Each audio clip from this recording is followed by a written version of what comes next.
What's going on, everyone? Today we are basically skipping part 2 because I, like a moron, deleted some of the clips on accident. But in the last video we tore this down, saw how pink it was on the inside, just like all of us.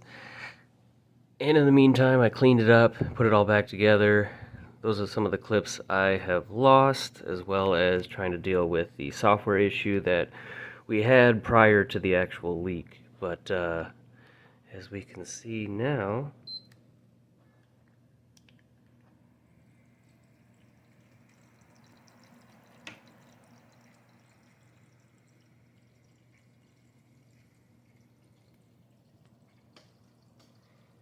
Evil Gnat. Boom, here we go. Everything appears to be working. Let's go over to games. We still got all of our emulators. Now I haven't looked through everything yet, but everything I've tried has booted up just fine. So let me explain what happened here. When you turn the system on, it basically just said it needs to be restored, or the format, storage, something, something. And that was a different thing than when I first got the system, and it just said there was an issue with the hard drive, and that's just because it gets jarred in the shipping, and you basically take the hard drive out, blow it out, make sure everything's good, put it back in, and then it's good to go. It's just a safety feature to make sure if something gets bumped or damaged, you don't ruin all the files on the hard drive. So yeah, and then we went to put all this stuff on, and we had a different message, which is a more serious one, saying that it needed to be completely restored, which means something else might have happened. Some sort of power was still in the power supply while things were being taken apart.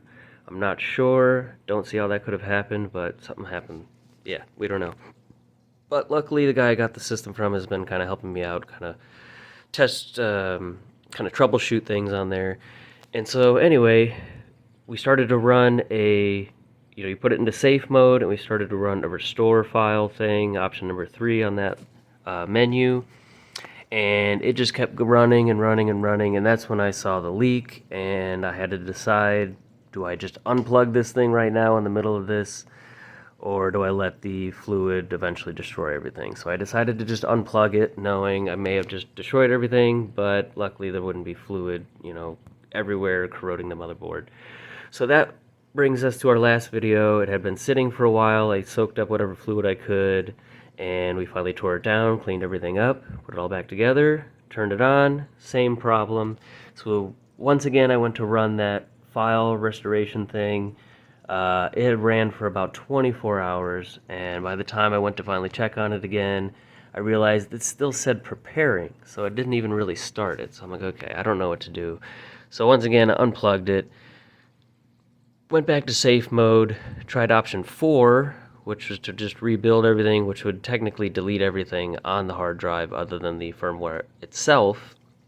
And same thing, it was just stuck on preparing. So I went ahead and did the original option, which they said was the last resort, which is to turn the system on normally. The thing pops up saying it has to restore, and I just clicked that and let it happen. And that went smoothly. I turned it on. Now there was no PS1, PS2, or PS3 games on there, but all the emulators are still there. So I'm like, all right, we're getting somewhere.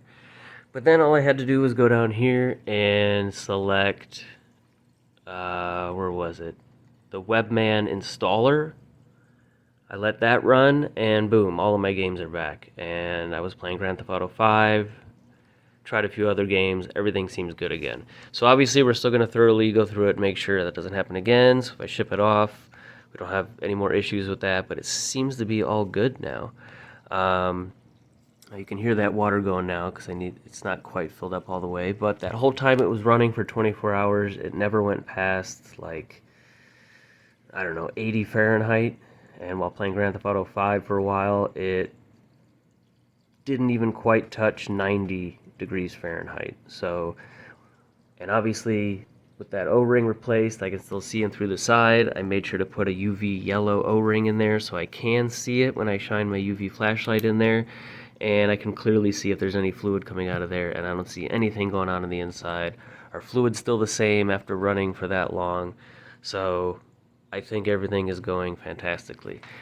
But we still got some finishing touches to do. None of the screws are in. I was able to adjust the holes, mounting holes for this fan because it was kind of tweaking this top shell a little bit, wasn't sitting flush in the back.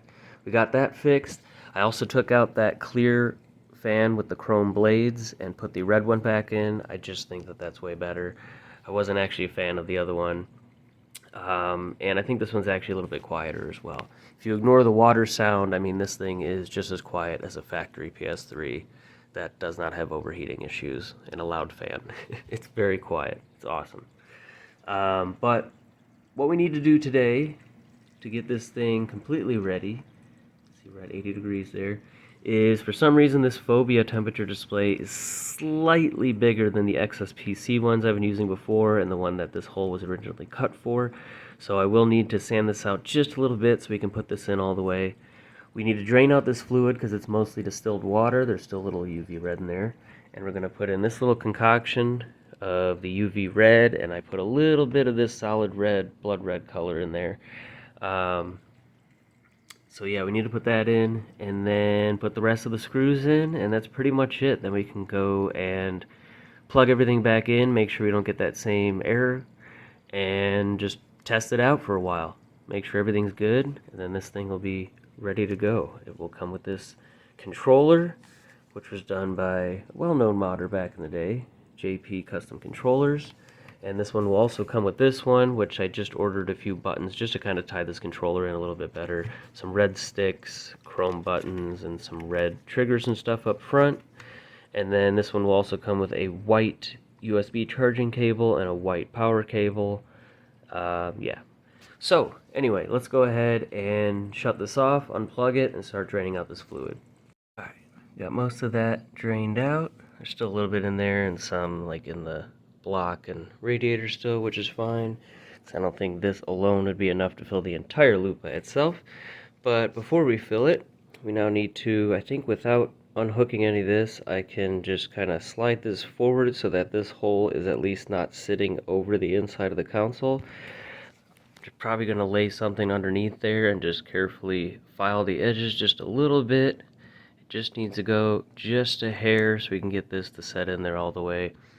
And then I think that's pretty much it. Once that's good, we can put it back, slide it back forward, put the screws back in, all the little rubber feet and stuff on there, and refill it. And hopefully it still works. Alright, got a lot more stuff done on here. You might notice the temperature display is a different color. Don't ask what happened. Alright, I'll tell you. So, we were filing that out. It was getting to set in there right. I noticed the pump was slightly too far this way, and that's partly why I didn't want to go in all the way. But the one side clip was already pushed in, and I went to pull it back out, and the whole bottom of the temperature display came apart. These are very delicate to begin with, and they're just held together with like little plastic clips that come off pretty easily. So that one kind of came apart, and then I tried to put it together, but half the screen stopped working, and I'm like, alright, screw that. So I went ahead and used this one, even though it's a blue monitor, because it's off most of the time, it's not going to matter. You just turn this on, check the temperature, turn it back off, and I actually really like the white here. Like I said, I'm trying to tie this in a little bit more. There you can see some white fittings here. Yeah, I guess that's pretty much it for the white. But yeah, then my phone almost died, so I had plugged that in, but I didn't want to stop working on it. So wired this temperature display in. That's pretty much all I have done. Put all the wiring back, made sure nothing's hitting the fan blades or anything, tucked it all away. Got it to sit back down, and we refilled it with what I had in here. Let's go ahead, shut the light off. So you can see how well that glows now. Kind of an orange color, but I think it matches everything really nicely. Oh, and you got the white meter, flow meter in there. But yeah, so we're pretty much good to go. I still haven't put the actual screws in yet for the shell or the door on the hard drive, but let's go ahead and plug this in. Oh yeah, I was going to ask for an opinion over on this side. So I didn't want anything sticking out on this side of the reservoir. I liked just the clean look with this overhanging here, but there's got to be some way to drain this without, just unscrewing one of these and dumping it without it just running all over the console itself. So I came up with this idea, and originally I was just going to put this on here and just kind of have it face the back. And then when you want to drain it, you can at least turn it to the side so it's sticking out past the console, so that when you go to tilt it this way, it's not going to splash down right here.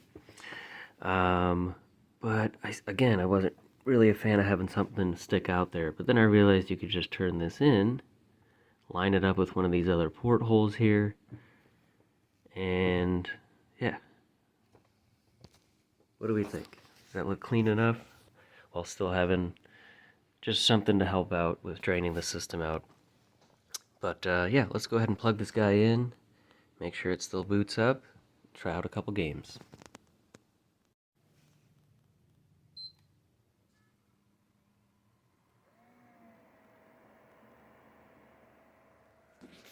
Check our starting temperature. See, this one here is in Fahrenheit, 73.9. Now, yes, this is the same one I had in mind that stopped working pretty quickly, but I think the fact that this is on a momentary switch is going to greatly improve the longevity of this monitor. There we go. We're booted up. Oh, there we go. Forgot I turned the LEDs off on this controller. Alright, let's go ahead.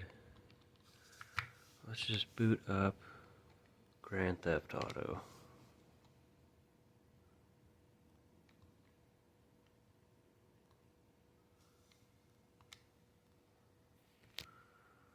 See the disc pop up? There we go.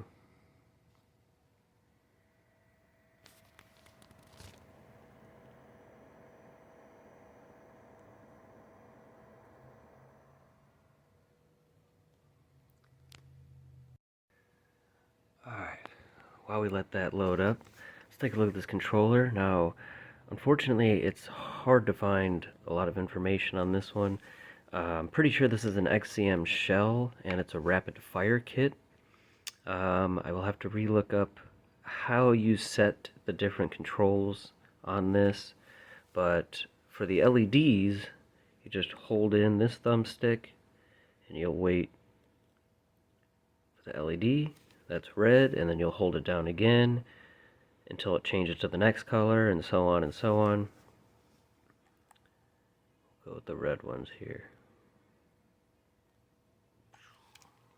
There it is. Alright, game's already loaded up. Let's see where we're at.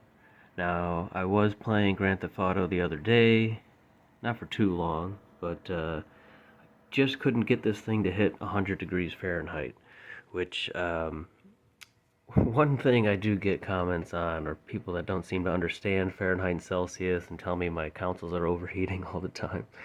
But I can assure you 90 degrees Fahrenheit is nowhere near overheating on a PS3 Slim. In fact, these things will run 150 to 160 or higher on average with the stock cooling system. This will not get anywhere near there. There's just no way. This is the same cooling setup I had on my Xbox One, and I couldn't get that thing to barely hit 30 degrees Celsius. So, yeah. Anyway, everything seems in order here. Play this a little bit longer, we'll check the temperature, and then end today's video. All I'll have to do is put the screws in, put our door on the front, give it a good cleaning everywhere, and then this one should be pretty much ready to go, other than, like I said, a couple days waiting on the buttons for this controller, and then we'll kind of show the final product of this thing. Okay, so I failed the first mission. That's embarrassing. Apparently the buttons are a lot more sensitive, not a lot more sensitive, but more sensitive, and I jumped out of the car right at the railroad tracks. Let's take a look here. 99.5. Like I said, I just can't get it to 100. Now, obviously, I haven't been playing that long, but we'll do some more testing later on. Thank you guys so much for watching. I'm going to get these buttons put in, get the screws put in, and then we'll finally get to look at the finished product, even though this is pretty much it right here.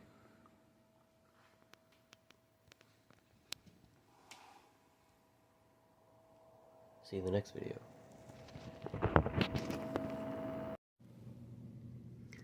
Oh yeah, and if you're wondering what happened to the ruby red listing, we will explain all that in the next video.